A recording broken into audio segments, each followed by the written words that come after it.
to be clear, I am not a licensed professional. I am a spiritual teacher and healer. And this video series, like all my videos, is presented from a perspective of the Temple of Isis and Lilith. Please seek professional support when needed. I am here to offer a different level of spiritual inspiration and to show another way to deal with sexual trauma. Due to safety reasons, I cannot share all methods of sexual trauma healing of the temple on social media. However, if you would like to learn more, you can join the Sex Priestess Initiation Path and read my books. Here you can explore ancient rituals, ceremonies, and profound soul and body healing modalities designed to transmute sexual trauma and elevate our souls.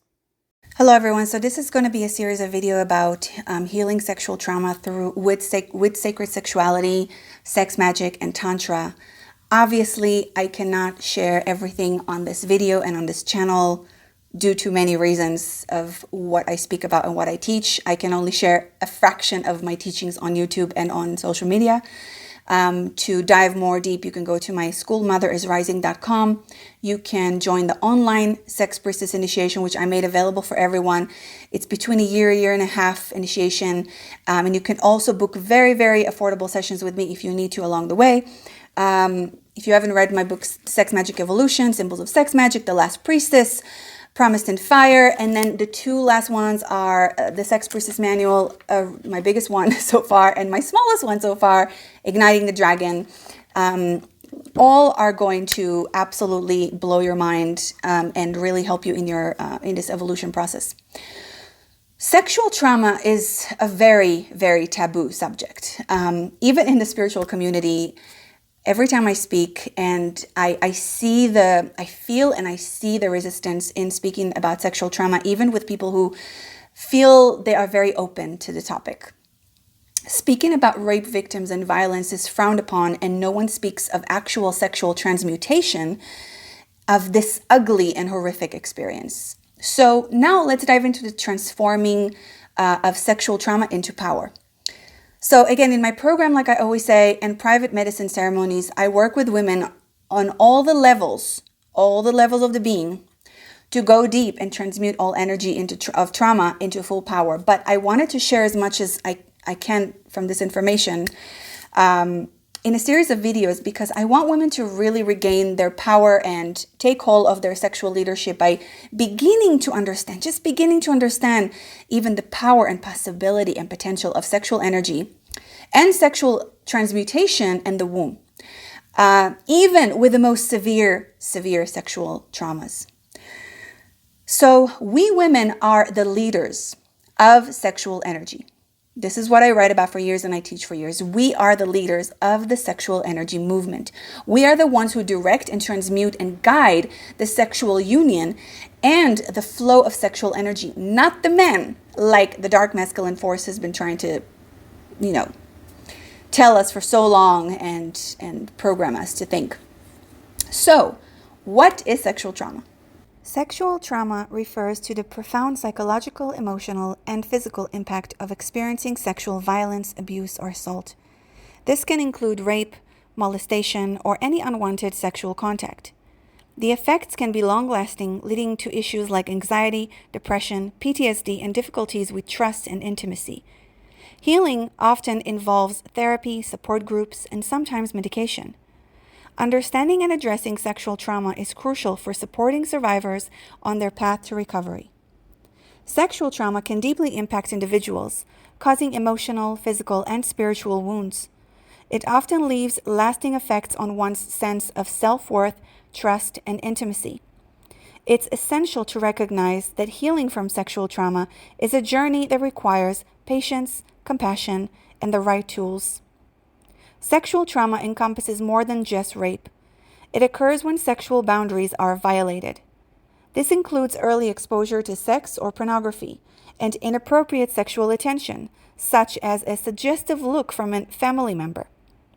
Many young individuals feel pressured to have sex without wanting to, lacking strong boundaries or feeling societal or partner pressure.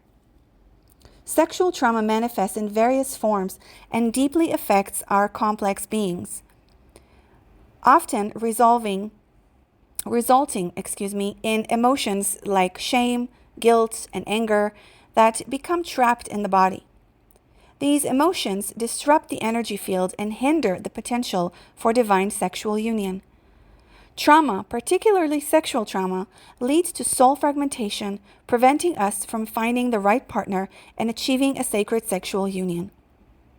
Telling a child they will go to hell for masturbation is a powerful trauma. Believing they are dirty or bad for touching themselves can cause severe psychological damage, especially if exposed to extensive sexual energy at a young age.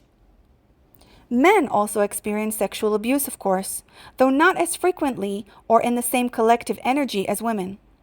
Women often have trauma from men, while men primarily carry sexual trauma from other men, though obviously there are exceptions to this.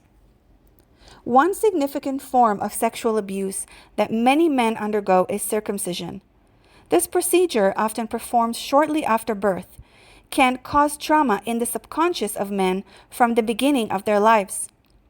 It's crucial to acknowledge that sexual trauma affects individuals differently, and both men and women can carry deep-seated wounds from various forms of abuse. Addressing and healing these traumas is essential for overall well-being and healthy relationships. To learn more about this, watch my video about circumcision. When healing from sexual trauma, as with any form of trauma, we must first cultivate and create safety in the world around us. This includes all of our relationships. If we do not have safety in our intimacy, we create more trauma. Without complete safety, we cannot surrender into any union, and the cells of the body will always react differently to the moment and to our partner. This can either create new healthy pathways or new fears and thought forms that block us. Safety will determine if we create healing or more trauma, if we open or close, if we unite with others and life itself, or create further rips in our consciousness and separation. Rape can profoundly impact the soul, often leading to extreme behavioral changes. One common response among some survivors of severe sexual trauma, including rape, is hypersexualization. These individuals might appear extremely social and happy and sexually liberated on the outside, but if you look deeper, you might see an underlying belief that their soul is unworthy of love. This belief stems from the feeling that their soul was killed. Literally, a part of the soul is killed in a rape scenario, unfortunately, when their body was used for someone else's sexual satisfaction. And usually this sexual satisfaction obviously comes from deep traumas and shadows as well, which the victim of the rape is, she also accumulates all the shadows and traumas and karma of the person who entered her. But again, as you will see in this video series, the power is still always belongs to the womb and to the woman, no matter how severe the trauma is. While some people are naturally provocative or find empowerment in their sexuality, there's nothing wrong with that. It's actually really beautiful if it comes, again, from authenticity. You know that my work is to bring people to their authentic self. Others use provocative sexual expression as a shield to protect themselves from immense pain. They might believe that their body is the only part of them worthy of attention, and that their soul and true self are not worthy or safe to express authentically. So here again, sexuality becomes a shield. For these individuals, hypersexualization becomes a form of armor, like literally an armor, but it's kind of ironic. So this response varies from person to person, but it serves as a powerful reminder not to judge others so quickly. Instead, we should approach them with compassion and an open heart, recognizing the hidden struggles that might lie beneath their exterior. I see this a lot in women. I see this a lot in girls. And it really hurts me the most when I see it in very young girls. And I see it all the time, unfortunately. I can't actually walk up to many women and girls, but I try to do my best in whatever situation I find myself in, because I feel their pain and I see their trauma, and I could see the demonic entities that have unfortunately kind of cling to them. it's soul breaking for me as well every single time, and it never stops the pain that I feel even just seeing that in my sisters and in women and in girls. It's just heartbreaking. And I really hope that to one day be able to help a lot of women, like a lot more women and girls on the planet today, because the amount of sexual trauma that we are holding is not, it's not logical for the human mind to even grasp. It's insane. So let's talk about dissociation. When a woman faces a sexual attack of any kind, and it could be, by the way, it could be just energetic. I have had sexual attacks that, like many women here on this earth, just energetic for men, not even physical. And it is insane. Men will never be able to understand this kind of energy attack. So when a woman faces this, her mind and spirit often react in a way to protect her from the intense emotional and physical pain. From a spiritual and energetic perspective, her soul or spirit can literally temporarily leave her body. Okay? This phenomenon is known as dissociation. But in my personal opinion, and especially working with women, this is way deeper than dissociation. Dissociation is like a label that our society put on this because we people don't really know how to go deep into this topic. Like I don't even know if there is a person on this planet who works with like severe sexual trauma, but with the spirits and the energetics and the karma and the demonic entities and the levels of psyche that have been ripped apart inside a woman. Like, it's insane, like the layers that you have to work with. So it is so much deeper than dissociation. I believe that this word, again, it is used for a lack of a better term to describe this intense spiritual experience that the soul goes through during trauma. And dissociation is like a protective mechanism. Imagine your spirit as a beautiful glowing light. When something terrible happens, this light can float away from your body to a safe place so it doesn't get overwhelmed by the darkness of the experience. During a sexual attack, a woman's spirit might literally leave her body to shield itself from the trauma, giving her a sense of detachment or numbness. This literally happens, okay? And the woman is not in her body. Like, things can happen to her body and she will not feel them. Fully conscious, because her consciousness has left her body. This is real, guys. This is happening during sexual assault, and it's such a horrific experience that there are no words to describe it. Even most women that have been through this cannot even describe it, because most of them have not even been there. And it's, again, I feel like our human language is so limited for me to describe the sexual energies and all this alchemy that is happening, whether if it's for good or for bad. Healing from such an experience is a profound journey that involves reconnecting to oneself. These are some, before I go to the steps, if you read my book, The Last Priestess, this detachment, this is what actually happened to the temple itself, the entire temple, where it had to literally detach from one dimension and go to another dimension in order to protect itself from the dark entities, from the dark forces, from the dark wizards, as I call them, because they are literally dark wizards using black magic. So this literally happened to the entire temple. And the entire temple is a real place that I channel from, that I came from, that I was a part of at one lifetime. And this is where I channel my information from, the Temple of Isis and Lilith, as we call it now. We didn't call it the Temple of Isis and Lilith, by the way, in that dimension.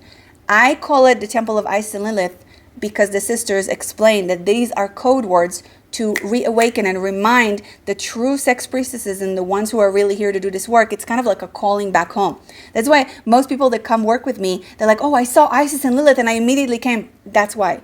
It's because you remember these words are codes, as a calling to the true people who are here to embody and work with the energies of the temple, of that dimension in this world. So these are some initial steps that we can take right now. So acknowledgement and safety.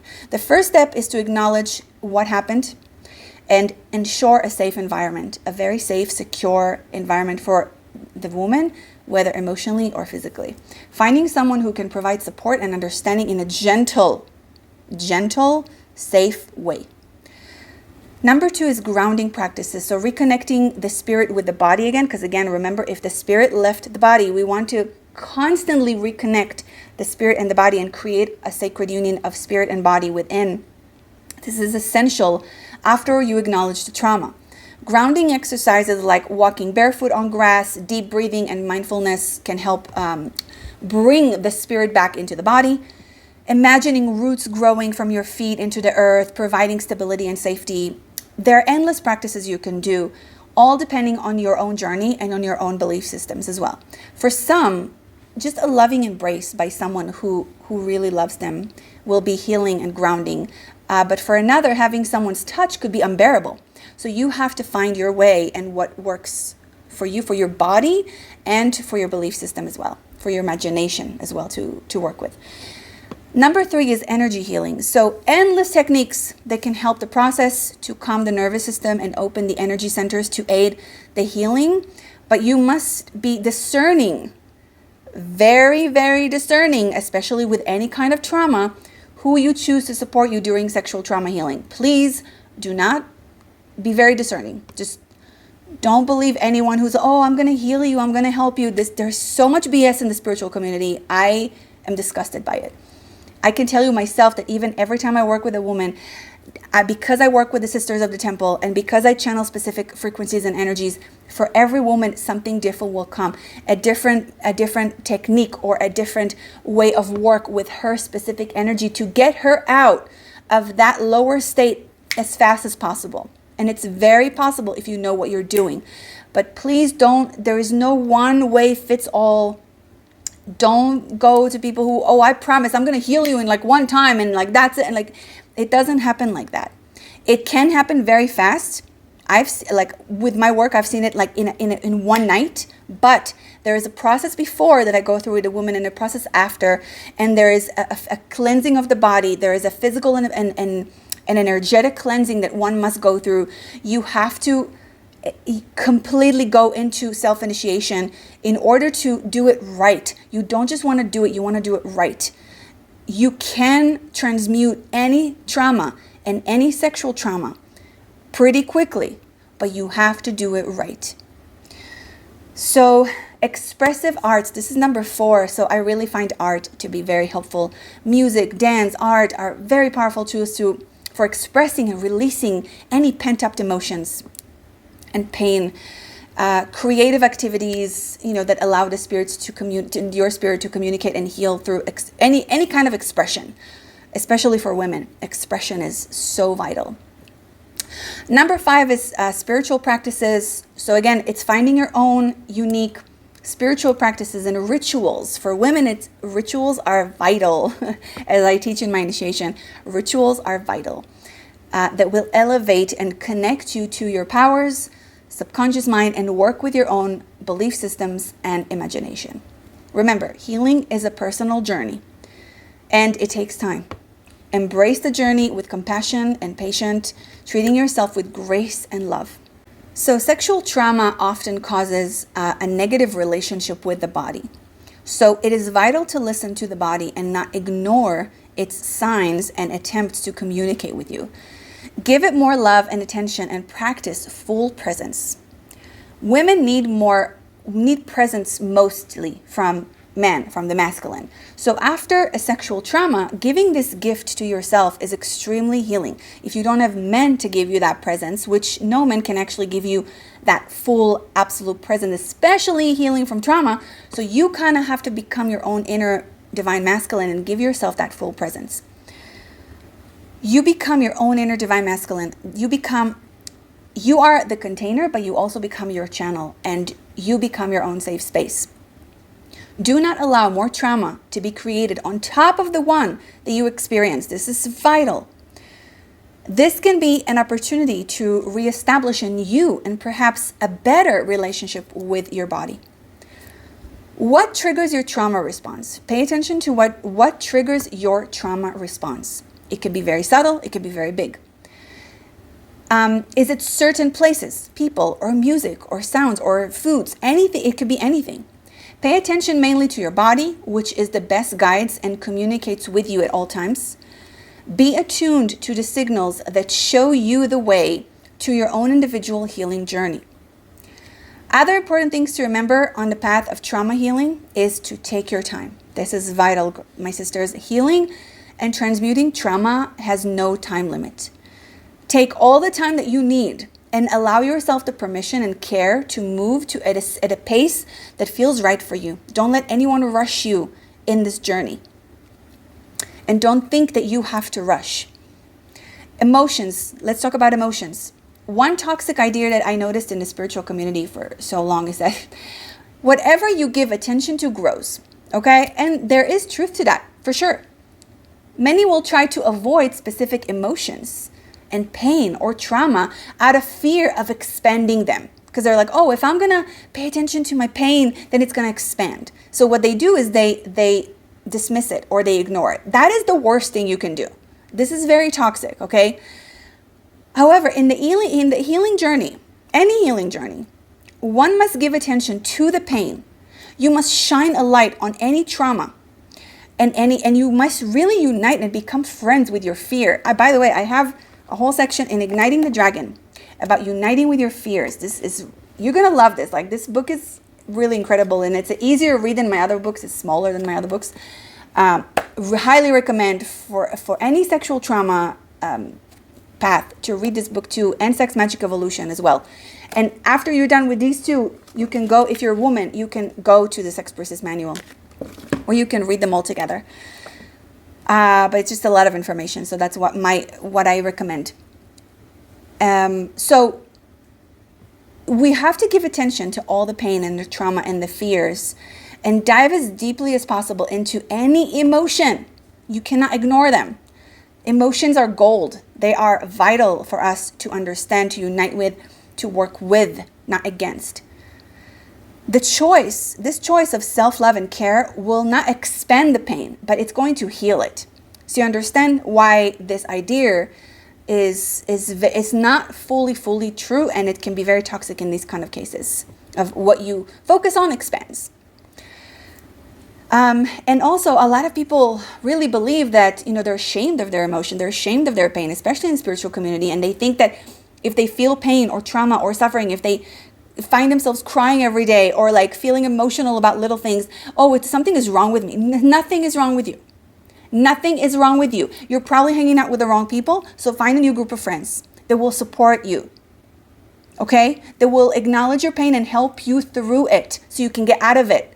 But if you're constantly being bombarded with like, you're wrong for feeling this, or this is terrible, and you're not evolved enough, and you're not spiritual enough for feeling this, you're with the wrong kind of energy around you. You need to find a more healthy community. I'm sorry to tell you, but this is the truth. It's not okay. We all need support on our path. In order to get out of the trauma, we need to go through it. We have to go through it. It is vital and necessary, because if we ignore the emotion or the pain, it will not only grow, but it will also take over one's life subconsciously. The resistance to an emotion or pain will strengthen it. Therefore, we must be brave and loving enough to face and bring all emotions to the light of consciousness so that we can transmute them. Another thing I want to talk about is journaling. A great way to express and release any emotions or memories as well is through various methods. One example is to write about what happened every day, and I write about it in the Sex Priestess Manual too, write about it every day, but give it a different ending each time, right? So write the trauma, the way it happened, what happened there, but every day you give it a different ending. And you kind of play with different timelines and different scenarios that might have happened in different timelines. Because we always have multiple timelines at every given moment. So maybe in one timeline, that sexual assault didn't end up happening. One person walked into the room, or someone punched this guy, or, there was an earthquake. Even you can go as wild as you want in your imagination, right? So give it a different ending. But do it for a while. Don't do it just for like 2-3 days. I would recommend at least for 30, even 60 days, because you will see in this process, the shifts that are going to happen inside of you. And you're going to notice what different emotions and physical sensations are coming to you with every different scenario that like a different ending that you wrote to this story. I'm not going to go into now, but just notice what's going on with you when you're writing that. It's very fascinating. So this allows the subconscious mind more space to explore different scenarios and how you would feel in each one of them. This practice can lead to profound healing and understanding of one's inner psyche, ultimately bringing to self-empowerment. Let's talk about movement now. Movement, this includes dancing, running, punching a pillow or punching a bag, stretching with deep breathing exercises, martial arts, anything that can enhance the sense of self-power and activate the inner divine masculine, like martial arts and lifting weights. After the sexual trauma of October 7 that I felt with all of my sisters in Israel, I couldn't leave the hell that they were in. I locked myself in a Airbnb in Mexico for 2 months and I couldn't leave the house. And getting back into my inner divine masculine really helped me regain that empowerment again. So lifting weights really brought me back and connected me and healed my own wounds with my own masculine and with the masculine, because obviously that trauma was so deep and I've seen the actual demonic monsters in these men, and I thought that I could never get out of it again. And so that was my transmutation path. So take your time. Again, this is not going to happen in a second. Give yourself the time to transmute this energy. And the worse the trauma is, the more time you need. So be gentle with yourself. Be loving with yourself. And part of healing sexual trauma, especially for women, again, is to heal the relationship with the divine masculine, which was broken, obviously, during a sexual trauma. When a woman is raped by a man, her trust in men is broken. So by activating her own inner masculine and creating her own protector, she can regain healing with the masculine force again, which is also a part of her. It's also a part of us. Sexual trauma creates a tear between a woman and the masculine. So we can find ways to heal this trust and connection by connecting with our own inner divine masculine again. Now, another thing I speak about also in the Sex Priestess Manual is sharing your story. Using your voice to express all that you have been through and to release it from the body through the vocal cords, okay? The vocal cords and the throat and our voice, especially for women, because the voice have been, the dark masculine has tried to shut down our voice for so long in so many ways. So our voice is in our throat is our second sexual organ. It is a mirror of our yoni, our pussy, and our cervix. And so this is our cervix as well. And so this needs to be released and this needs to be healed as well as healing and working with the cervix and releasing the sexual trauma from the sexual organs. This as well has to be released. Okay. Give me a moment to see where I am. So the throat, again, it mirrors our sexual organs, and by using the sound of our voice with proper ritual and intention, this can be a cathartic experience that transmute any pain or stuck energy in the sexual organs into new life and energy. So this is something I also work in my initiation with women very strongly about, activating the voice. Many times after sexual trauma, the body can become numb. And one may not even want to touch their sexual organs. So by using the voice, we can actually move this energy. If you don't want, a lot of women cannot even touch themselves in their lower body. Cannot even touch themselves at all after sexual trauma. So instead of touching ourselves on the outside, we move the energy from the inside. Now, the last thing I want to touch today, for the video of today, this is going to be a series of videos, like I said, is support system. A strong support system is crucial for healing from sexual trauma. It provides validation, emotional support, and a sense of safety and trust. Supporters encourage survivors to seek professional help, offer practical assistance, and empower them to speak up and participate in healing activities. By reducing stigma And providing consistent support, a supportive network, promotes long-term healing, resilience, and the rebuilding of trust in relationships. I love you so much, sisters. I know that I speak mostly about women because, let's face it, most sexual rape and trauma is happening to women and children on our planet. Here, I can only speak to women because the sexual transmutation for children, boys and girls, unfortunately, this is not something I can discuss here. This is not something that also they will hear. And I don't want them to listen to a video like this, by the way. I don't want children to listen to my videos because I want them, I wish, I pray. I know that it's not the reality, but I really wish for children to be safe from all of this shit and all of this distortion. And I truly hope that we can protect them as best as we can. And this is what I can do now, hopefully to awaken more people to live in their sacredness and in their power, so that we can create a better world for the children, for the animals, so that we can evolve and not be stuck in this absolute ugly darkness of our collective shadows. I love you so much, and I will see you in part 2. Have a magical week. Please subscribe, like, and share so I can continue making these videos and share the work of the temple. And may the goddess bless you all.